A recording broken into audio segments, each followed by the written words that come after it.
Study visa ਦੇ ਮੁੱਦੇ ਤੇ ਮੈਂ ਬਣਾਂਗਾ ਤੁਹਾਡੀ ਆਵਾਜ਼। ਕੰਸਲਟੈਂਟ ਨੂੰ ਪੁੱਛਾਂਗੇ ਸਿੱਧੇ ਸਵਾਲ ਤੇ ਤੁਹਾਨੂੰ ਮਿਲਣਗੇ ਤੁਹਾਡੇ ਸਵਾਲਾਂ ਦੇ ਜਵਾਬ। ਸਤਿ ਸ਼੍ਰੀ ਅਕਾਲ, ਸਵਾਗਤ ਹੈ ਜੀ ਸਾਰਿਆਂ ਦਾ। ਸੋ ਅੱਜ ਦੇ ਸ਼ੋਅ ਦੇ ਵਿੱਚ ਇੱਕ ਬਹੁਤ ਇੰਪੋਰਟੈਂਟ ਟੌਪਿਕ ਡਿਸਕਸ ਕਰਾਂਗੇ। ਕੈਨੇਡਾ ਦਾ SDS ਤੇ ਨਾਨ SDS ਫਾਰਮੈਟ ਕੀ ਹੁਣ ਖਤਮ ਹੋ ਗਿਆ।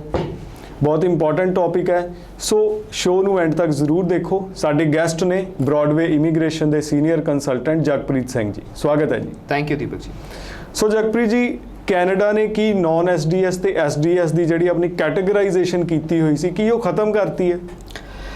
नहीं दीपक जी, ऐसा कोई सिचुएशन नहीं है कि SDS और नॉन SDS ਇਹਦਾ ਥਾਟ ਚੇਂਜ ਹੋ ਗਿਆ, ਕੈਟੇਗਰੀ ਖਤਮ ਨਹੀਂ ਹੋਈ। ਅਗਰ ਅਸੀਂ ਇਸ ਬਾਰੇ ਗੱਲ ਕਰੀਏ, ਸੋ ਇਹ ਇੱਕ ਕੈਟੇਗਰਾਈਜੇਸ਼ਨ ਹੈ ਜਿਹੜੀ IRCC ਵੱਲੋਂ ਫਾਰਮੈਟ 'ਚ ਲਿਆਂਦੀ ਗਈ ਸੀ। ਇਸ ਤੋਂ ਪਹਿਲਾਂ ਤੁਸੀਂ ਦੇਖਿਆ ਹੋਊਗਾ ਕਿ SPP ਨੌਨ SPP ਸਕੀਮ ਚੱਲਦੀ ਹੁੰਦੀ ਸੀ। ਸੋ SDS ਸਟੂਡੈਂਟ ਡਾਇਰੈਕਟ ਸਟਰੀਮ ਸੀ, ਜਿਹਦੇ ਵਿੱਚ ਸਪੈਸੀਫਿਕ ਸੈੱਟ ਆਫ ਪ੍ਰੋਫਾਈਲ ਨੂੰ ਹੀ ਐਂਟਰਟੇਨ ਕੀਤਾ ਜਾਂਦਾ ਸੀ, ਔਰ ਉਸ ਤੋਂ ਬਾਅਦ ਸਾਰੀਆਂ ਐਪਲੀਕੇਸ਼ਨਸ ਨੂੰ ਜਨਰਲ ਕੈਟੇਗਰੀ 'ਚ ਪ੍ਰੋਸੀਡ ਕੀਤਾ ਜਾਂਦਾ ਸੀ, ਜਿਹਨੂੰ ਆਪਾਂ ਨਾਮ ਦੇ ਦਿੱਤਾ ਨੌਨ SDS। ਕੈਟੇਗਰਾਈਜੇਸ਼ਨ ਹੁਣ ਵੀ ਚੱਲ ਰਹੀ ਹੈ, ਬਟ ਇਹਦੇ ਪਿੱਛੇ ਜਿਹੜਾ ਥਾਟ ਪ੍ਰੋਸੈਸ ਸੀਗਾ ਕਿ SDS ਨੂੰ ਵੀਜ਼ਾ ਦਿੱਤਾ ਜਾਣ ਦੀ ਪ੍ਰੋਬੈਬਿਲਿਟੀ ਜ਼ਿਆਦਾ ਸੀ ਔਰ ਨੌਨ SDS ਨੂੰ ਵੀਜ਼ਾ ਮਿਲਣ ਦੀ ਪ੍ਰੋਬੈਬਿਲਿਟੀ ਘੱਟ ਸੀ। ਸੋ ਜੁਲਾਈ ਮੰਥ ਦੇ ਵਿੱਚ ਜਿਹੜੇ ਰਿਜ਼ਲਟ ਆਏ ਨੇ, ਉਹਦੇ ਵਿੱਚ ਆਪਾਂ ਦੇਖਿਆ ਕਿ PTE ਵਿਦ ਗੈਪ ਨਾਲ ਵੀ ਵੀਜ਼ੇ ਆਏ ਹੈ, ਔਰ IELTS 6E 'ਚ ਵਿਦਾਊਟ ਗੈਪ ਨਾਲ ਰਿਫਿਊਜ਼ਲ ਵੀ ਆਇਆ। ਇਹ ਮੋਸਟਲੀ ਸਟੂਡੈਂਟ ਦਾ ਥਾਟ ਪ੍ਰੋਸੈਸ ਰਹਿੰਦਾ ਹੈ ਕਿ ਗੈਪ ਨਹੀਂ ਹੈਗਾ, 6E 'ਚ ਕਰ ਲਿਆ, ਹੁਣ ਅਸੀਂ ਵੀਜ਼ਾ ਫॉर ਗ੍ਰਾਂਟਡ ਹੈ। PTE ਕਰ ਲਿਆ, 3 ਸਾਲ 4 ਸਾਲ ਦਾ ਗੈਪ ਹੈ, ਰਿਫਿਊਜ਼ਲ ਫॉर ਗ੍ਰਾਂਟਡ ਹੈ। ਬਟ ਇਹ ਸਿਚੁਏਸ਼ਨ ਹੁਣ ਜਿਹੜੀ ਹੈ ਇਹ ਖਤਮ ਹੋ ਚੁੱਕੀ ਹੈ। ਹੁਣ IRCC ਕੀ ਦੇਖ ਰਹੀ ਹੈ? IRCC ਦੇਖ ਰਹੀ ਹੈ ਕੰਪਲੀਟ ਪ੍ਰੋਫਾਈਲ, ਯਾਨੀ ਕਿ ਉਹਦੇ ਵਿੱਚ ਪ੍ਰੋਗਰਾਮ ਦੀ ਸਿਲੈਕਸ਼ਨ ਕਿਹੜੇ ਪੁਆਇੰਟਸ ਦੇ ਉੱਤੇ ਹੈ, ਉਹ ਪ੍ਰੋਗਰੈਸਿਵ ਹੈ, ਉਹ ਅਪਗ੍ਰੇਡਡ ਫਾਰਮੈਟ 'ਚ ਹੈ, ਉਹਦੀ ਜੌਬ ਮਾਰਕੀਟ ਵੈਲਿਊ ਕੀ ਹੈ, ਉਹਦੇ ਤੋਂ ਕੀ ਸਕਿੱਲਸ ਤੁਸੀਂ ਸਿੱਖੋਗੇ, ਔਰ ਇਨ ਫਿਊਚਰ ਟਰਮਸ ਕਿੰਨਾ ਪੈਸਾ ਤੁਸੀਂ ਇਹਦੇ 'ਚ ਜੋ ਇਨਵੈਸਟ ਕਰ ਰਹੇ ਹੋ, ਦੈਟ ਵਿਲ ਦਿਸ ਪ੍ਰੋਗਰਾਮ ਵੀ ਬੈਨੀਫੀਸ਼ਰੀ ਹੈ, ਉਹਦੇ 'ਤੇ ਆ ਰਿਹਾ।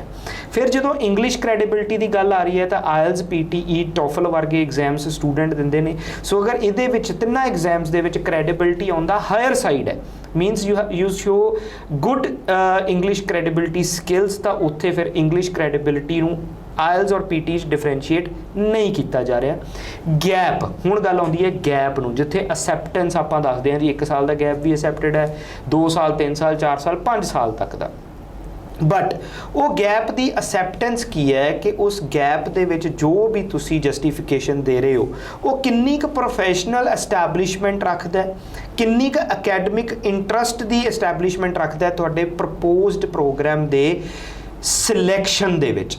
ਔਰ ਇਹ ਸਾਰੇ ਪੁਆਇੰਟਸ ਦੇ ਟੋਟਲ ਜਦੋਂ ਐਟਰੀਬਿਊਟਸ ਕਾਊਂਟ ਹੁੰਦੇ ਆ ਕਿ ਤੁਸੀਂ ਇਸ ਪ੍ਰੋਗਰਾਮ ਨੂੰ ਸਕਸੈਸਫੁਲੀ ਕੈਨੇਡਾ 'ਚ ਕੰਪਲੀਟ ਕਰ ਪਾਓਗੇ, ਔਰ ਕਰਨ ਤੋਂ ਬਾਅਦ ਉਹਦੇ ਪ੍ਰੋਸਪੈਕਟਸ ਦੇ ਅਕੋਰਡਿੰਗਲੀ ਤੁਸੀਂ ਆਪਣੇ ਹੋਮ ਕੰਟਰੀ ਦੇ ਵਿੱਚ ਰਿਟਰਨ ਕਰੋਗੇ।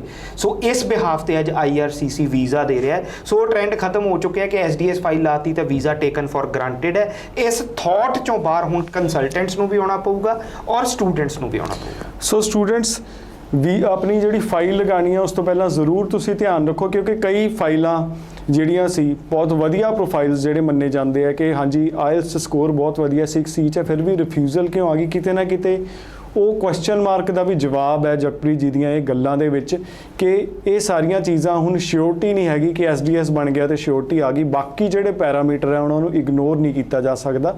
ਸੋ ਫਾਈਲ ਲਗਾਉਣ ਤੋਂ ਪਹਿਲਾਂ ਉਮੀਦ ਹੈ ਤੁਸੀਂ ਇਹ ਸਾਰੀਆਂ ਗੱਲਾਂ ਦਾ ਜ਼ਰੂਰ ਧਿਆਨ ਰੱਖੋਗੇ। ਬਹੁਤ ਬਹੁਤ ਧੰਨਵਾਦ। ਥੈਂਕ ਯੂ ਜੀ। ਸਟੱਡੀ ਵੀਜ਼ਾ ਦੇ ਮੁੱਦੇ ਤੇ ਮੈਂ ਬਣਾਂਗਾ ਤੁਹਾਡੀ ਆਵਾਜ਼। ਕੰਸਲਟੈਂਟ ਨੂੰ ਪੁੱਛਾਂਗੇ ਸਿੱਧੇ ਸਵਾਲ ਤੇ ਤੁਹਾਨੂੰ ਮਿਲਣਗੇ ਤੁਹਾਡੇ ਸਵਾਲਾਂ ਦੇ ਜਵਾਬ।